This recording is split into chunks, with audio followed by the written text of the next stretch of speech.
Bueno, vamos a dar inicio a la segunda jornada del módulo octavo, a cargo de la arquitecta por todos conocidos Nanis, que se llama Gestión del Patrimonio y Ciudad.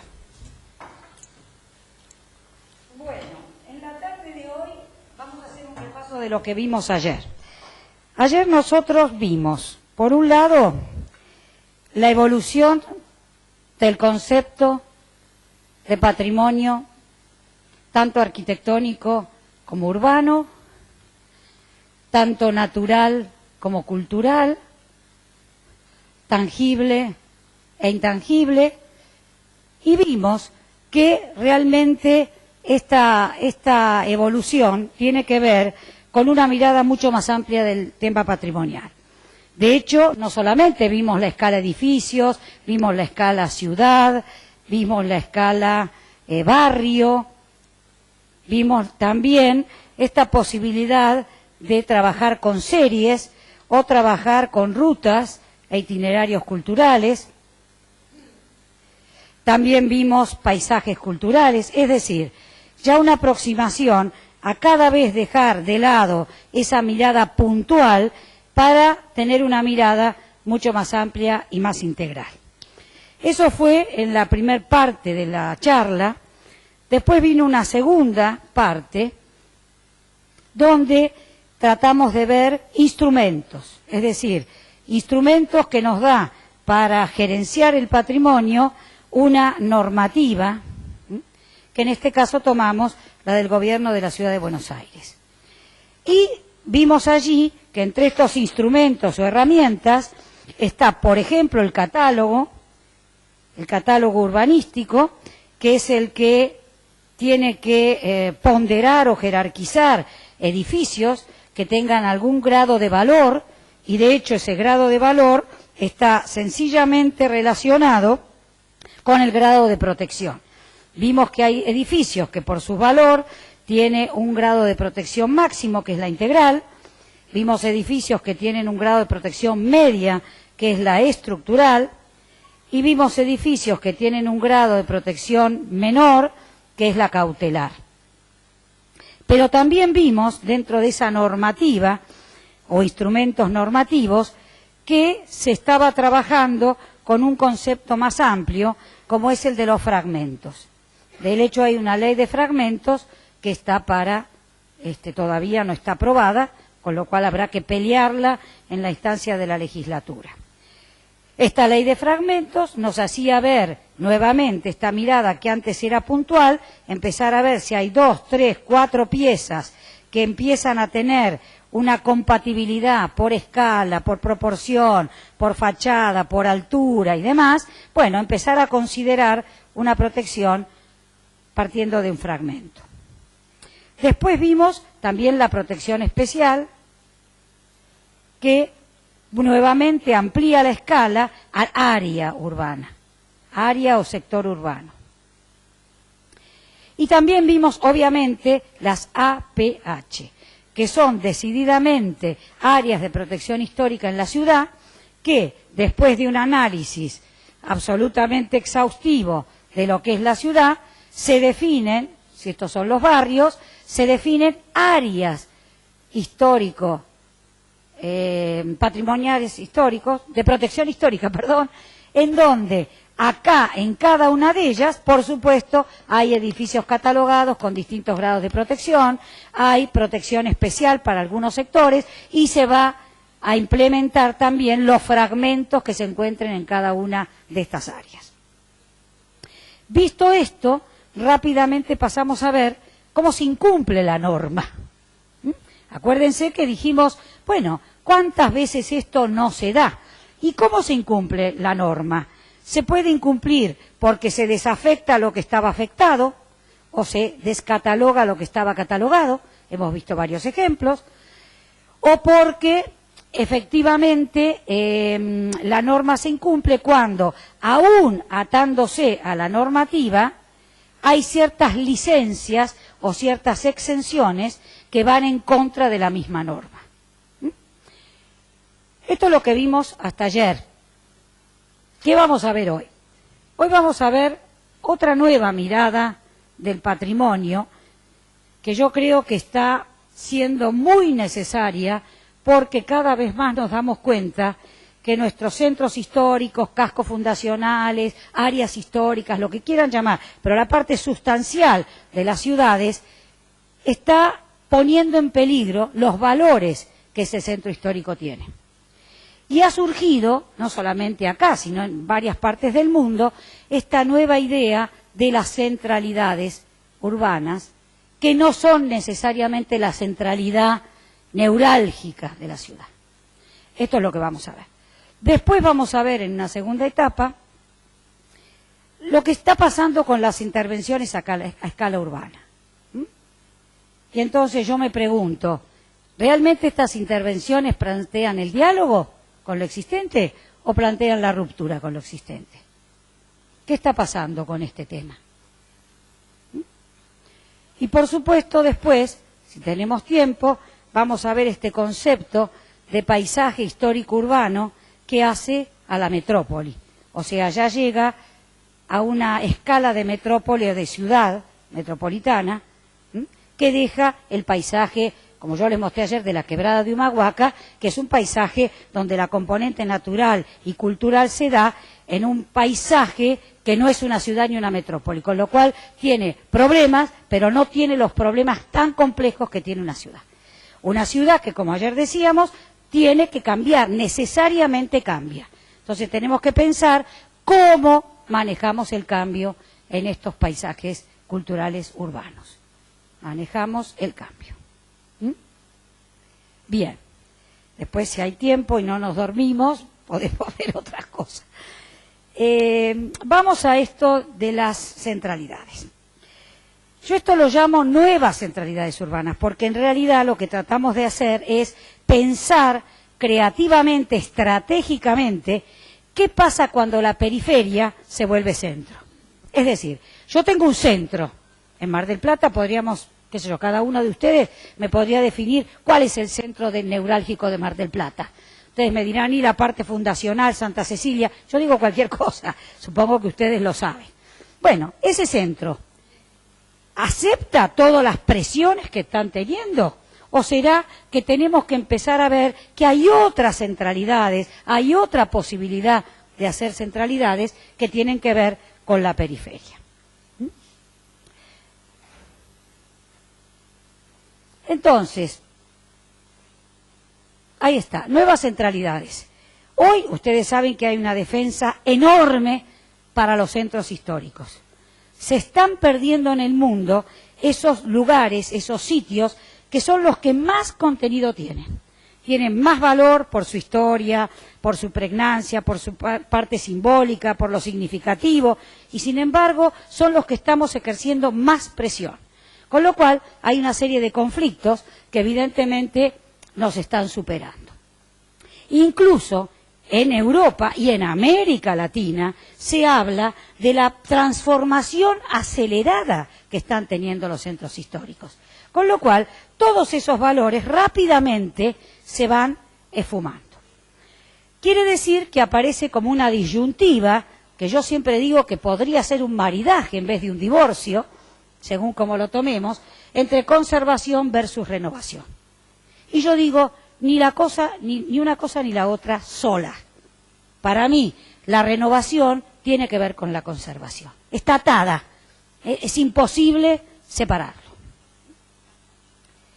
Entonces, estas nuevas centralidades tienen que ver precisamente con analizar ese lugar histórico más pregnante, en donde yo le pongo un flujo de un tránsito que realmente no nació para eso, le pongo una expansión vertiginosa que está teniendo la gente hacia la periferia. Ayer hablábamos de la despoblación de estas áreas, muchas veces la población local se va a otros lados.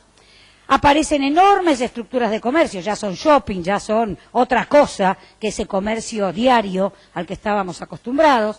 Aparecen concentración de actividades terciarias, o sea, se pone en crisis esa centralidad que yo reconozco que es simbólica, que es histórica y que es cultural. En tanto la pongo en crisis, quiere decir que tengo que ver qué está pasando con esos valores de identidad, Quiere decir que si se fugan los valores, ya va a dejar de tener esa importancia capital. Con lo cual, hoy se habla de una centralidad plural, es decir, no solamente esa que reconozco. A ver, en Buenos Aires es San Telmo Monserrat. Acá ustedes, ¿cuál pondrían? Esa centralidad histórica, de lo fundacional y demás. Bueno, ¿están de acuerdo más o menos? Bueno, Plaza San Martín y Aledaños, ¿ok? Entonces, esa centralidad, al ponerla en crisis, tenemos que buscar una centralidad acompañada por lo que hoy se llaman polos urbanos, hoy se llaman antenas urbanas, le podemos poner nuevas centralidades, llámenlo como quieran. Pero en definitiva lo que dice es, no presionemos tanto a la zona fundacional y empecemos a pensar en otras posibilidades. Evidentemente, la centralidad histórica entra en conflicto con la necesidad de nuevas centralidades funcionales emergentes, lo cual no quiere decir despojar a la centralidad histórica de sus aspectos significativos históricos. Quiere decir, armemos otras centralidades que van a tener otros valores, pero no dejemos sin nada a la que realmente tiene valor. Entonces, este tema de la centralidad, fíjense que tiene que ver con encontrar un sentido de oportunidad para otras funciones, para otros servicios. Y en definitiva, son sectores de una oferta realmente muy atractiva, sobre todo cuando estamos hablando de la escala metropolitana. Ayer hablábamos de inversiones, ayer hablábamos de una estrategia y de una vorágine inmobiliaria. Eso tiene que encontrar un lugar, porque si no, como decía Alejandro, ¿y qué hace el propietario? ¿Y qué hace el inversor? Claro, nos entramos en conflicto. Bueno, busquemos una oportunidad para esas inversiones y para esos inversores. Entonces, fíjense, esto es lo que se llama, que yo estoy posibilitando, un sistema de reactivación, que no hago perder los valores a la centralidad existente, sino lo que hago, y dejo al centro histórico con todo su reconocimiento, pero lo que tengo que buscar son nuevas alternativas. Ven que tomo agua mientras tanto.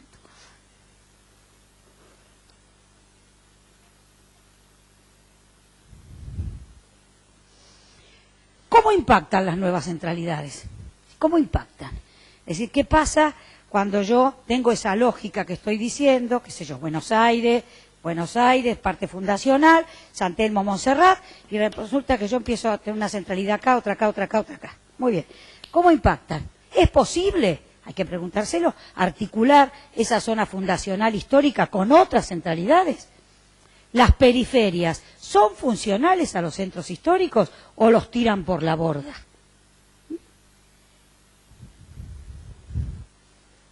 Entonces, yo les voy a mostrar nuevas centralidades. Vamos a la Défense en París. ¿Qué pasa con la Défense? Ustedes sabrán que hubo una estrategia, una política estratégica de Mitterrand en su momento, cuando dijo, nosotros tenemos que encontrar nuevas centralidades, ya el París histórico, no da más. Yo quiero lugares para espectáculos, pongo el Pompidou. Quiero esto, pongo lo otro. Y el centro histórico se empieza a, yo diría deteriorar, por decir una palabra elegante, pero empieza a tener tantas presiones, además del turismo, además de la economía sustentable que se busca, con lo cual se buscan nuevos modelos de comercio que no tienen que ver con la historia de ese lugar, con lo cual rápidamente entienden que hay que buscar extensiones de esa París. Entonces, hacia el norte, la Villette, en un matadero que había quedado sin uso, desafectado, en los años 40. Entonces, ¿qué se hace? La Villette hoy es la ciudad de la ciencia y de la industria. Se aprovecha el terreno, se hace un museo, se hace esa trama maravillosa que hace de la Folie, Bernard Schumi, pero la realidad es que la ciudad se expande. Hoy vas a París, a Notre Dame, te haces la misa, todo lo que sea, y también te vas a la Villette. Después dicen, muy bien, estratégicamente, yo tengo un arco de triunfo de este lado en que estoy, tengo que estirar el eje este-oeste en París. Entonces, ¿qué tengo que hacer? Tengo que tener un argumento para una zona de empresas y de oficinas. O las voy a poner al lado de Notre Dame y al lado de el Sena. Evidentemente, otra nueva centralidad. O sea, empezar a expandir funciones. Y es así como surge el llamado a concursos, y este es el Arco del Triunfo, para el Arco de la Défense, la tête de la Défense, la cabeza de la Défense. Una zona absolutamente inmobiliaria, absolutamente de empresas, pero que fue pensado para eso. Entonces, hago un poco respirar a ese centro parisino y pongo lo que tengo que poner, que tengo un requerimiento absolutamente necesario de responder allí. Se llama a concurso y sale la tête de la Défense, este nuevo arco, maravilloso, para mí es una de las obras más maravillosas que yo he visto, en donde muy fantásticamente lo que hace es retomar este eje y lo va, ¿no es cierto?, como deslizando y, digamos, quebrando, hasta que uno se encuentra con la Défense y todo lo que es esta nueva centralidad urbana. Acá tengo comercio, acá tengo oficina, acá tengo todo, la altura que quieras, pero no me construyas en París. Estas son las estrategias que tenemos que pensar.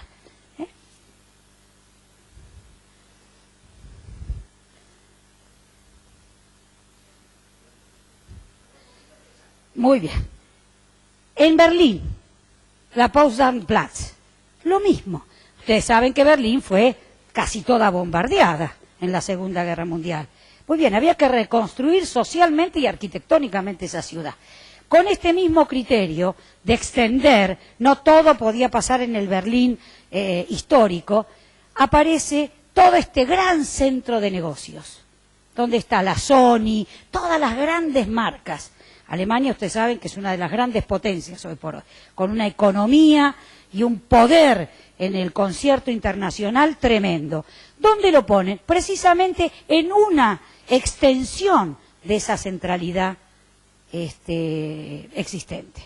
Y hoy es un centro de negocios impresionante, reconocido por todo el mundo. Nadie le quita los valores a la ciudad antigua, lo que quedó de esos testimonios de esa guerra tremenda, pero reconocemos una nueva centralidad. Hoy, mucha gente va directamente a este centro de negocios y ni siquiera puede pasar por el centro neurálgico de la ciudad, porque va con otros intereses.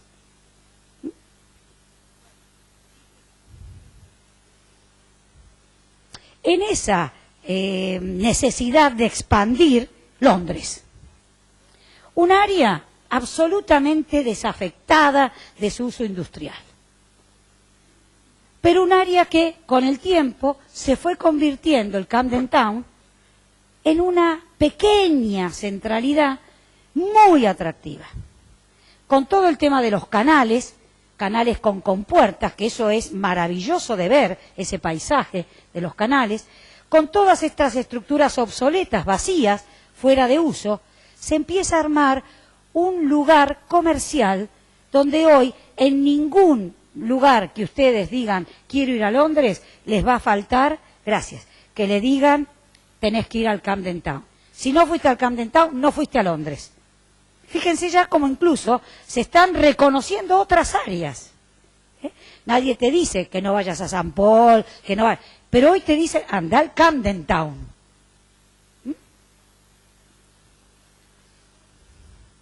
Un lugar que se ha convertido en un municipio, es parte de un municipio, Camden, está al norte, estos canales son el Ridge Camden Loop, y por este canal, fíjense que es interesantísimo porque como hay dos niveles de compuertas que se suben y se bajan, los viajes en bote, todos los turistas buscan eso, es muy significativo y buscado eso. Todos los mercados son callejeros, son esos trabajantes de hippie, digo yo. A mí me dice, ay mamá, no seas vieja. Bueno, de hippie, no sé cómo le llamamos. Para esta gente, estos jóvenes, ¿no es cierto?, tienen un look muy especial. Entonces, no solamente esos edificios empezaron a tener una nueva utilidad, sino que también hay unos viejos establos que habían dejado de tener uso. Todo lo que es el canal market, o sea, comercios a la vera del canal, en sus dos orillas, el Camden High Market, ahora vamos a ver, es otra calle comercial. O sea, una zona de nada se convierte en una nueva centralidad.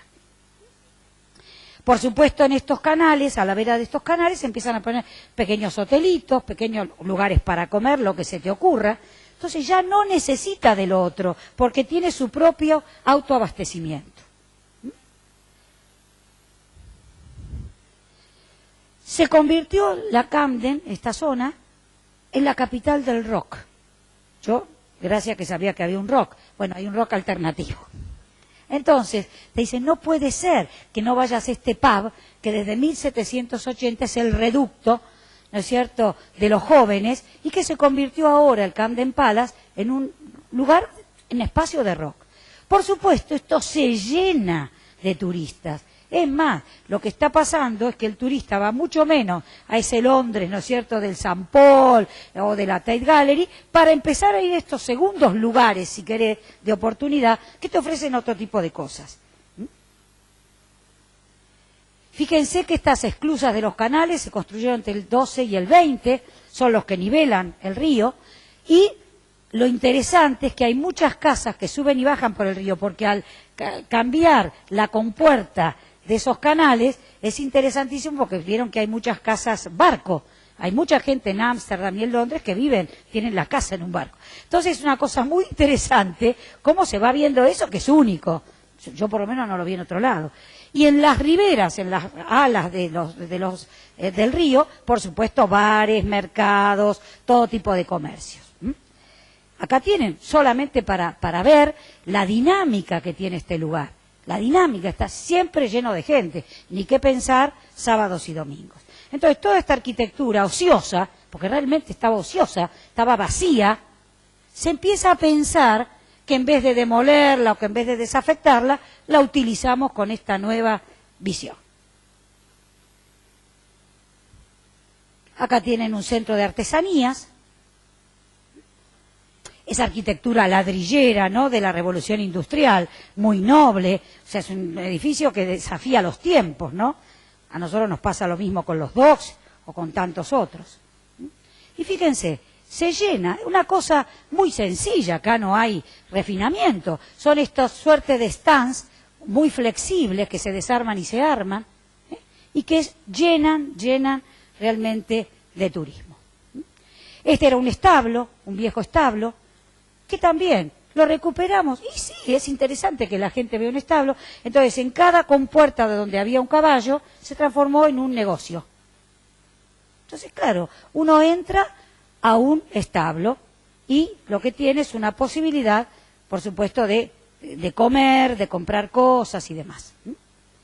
Por supuesto, mantiene todo el equipamiento antiguo, cosa que es muy importante también, no solamente el edificio, sino los relojes, la señalética, o sea, lo que es el empedrado de la calle. Y fíjense, ahora ven, cada compuerta es un negocio. Entonces, claro, esto es muy atractivo, porque es probable que yo lo vea en Londres y no sé en qué otra ciudad lo voy a ver.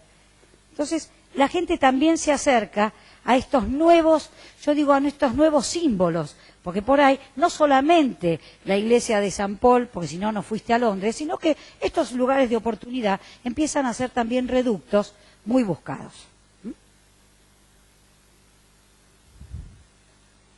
Y el Camden Market, que son estas calles, negocio, todas estas eran viviendas. ¿Qué pasó? Con este nuevo emprendimiento y esta nueva centralidad, conservan la vivienda arriba y ponen todas sus plantas bajas para comercio. O sea, que es gente que vive de eso, en ese lugar.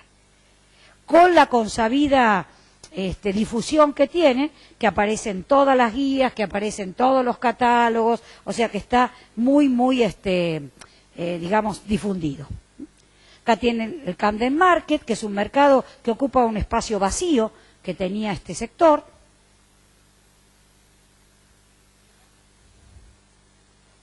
Y la High Street, la calle más importante dentro de todo ese conjunto.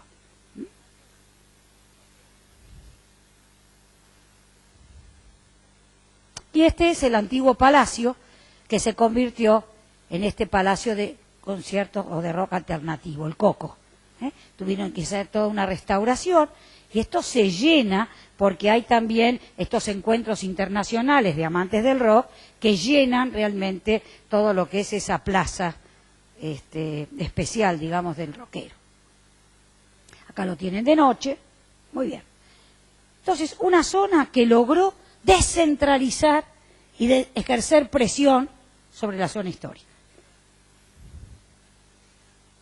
Vamos a otro, a la isla de Nantes, en Francia. Fíjense, este sí que es un proyecto verdaderamente, además de centralidad urbana nueva, de renovación urbana.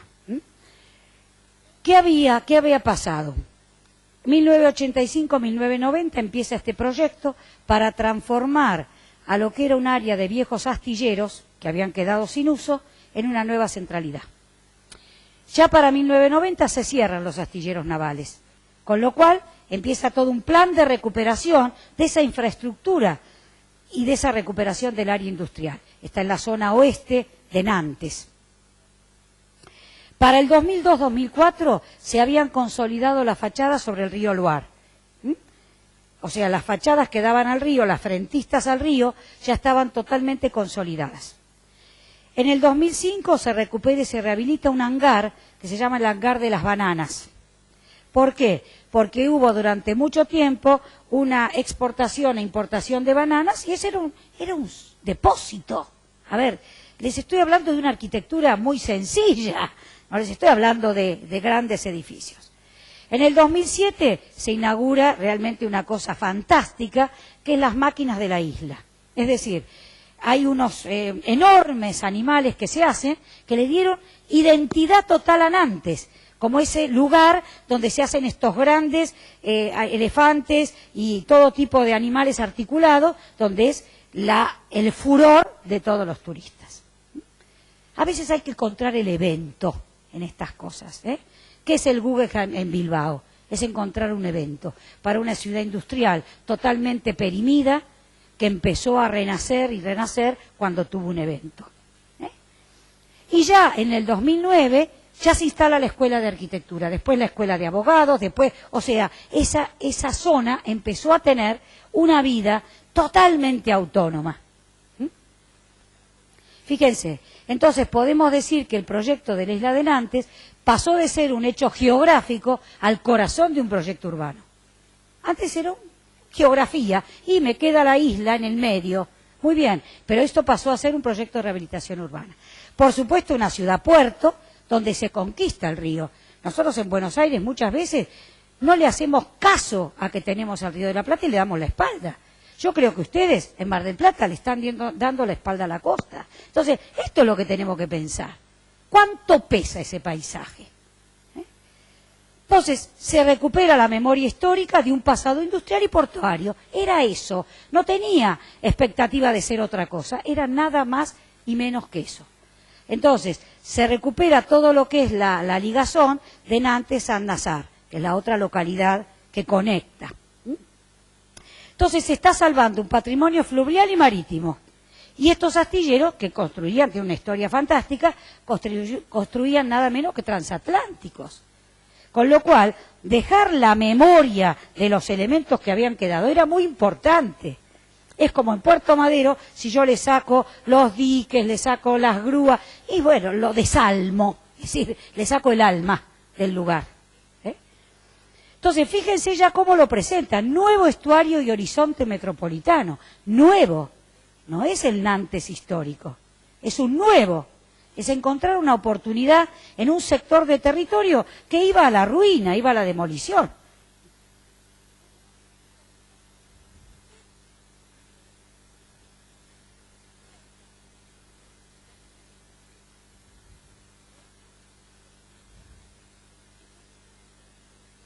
Bien.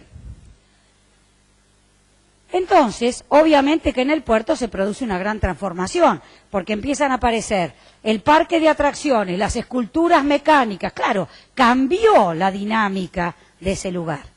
El antiguo hangar se convierte en toda una serie de bares y restaurantes. Entonces surge lo que llamamos esta nueva centralidad. Se reconquista el río, se recuperan los astilleros para una nueva función, la zona portuaria pasa a ser un parque urbano, se vincula la ciudad con el río y hay viviendas, oficinas y comercios. O sea, la polifunción, que es lo que te asegura que eso no decaiga. Yo les decía ayer, si Puerto Madero hubiera tenido solo comercio y cultura, iba a la ruina. El tener vivienda es lo que hace que tenga una dinámica constante. Y eso es lo que se entiende acá también.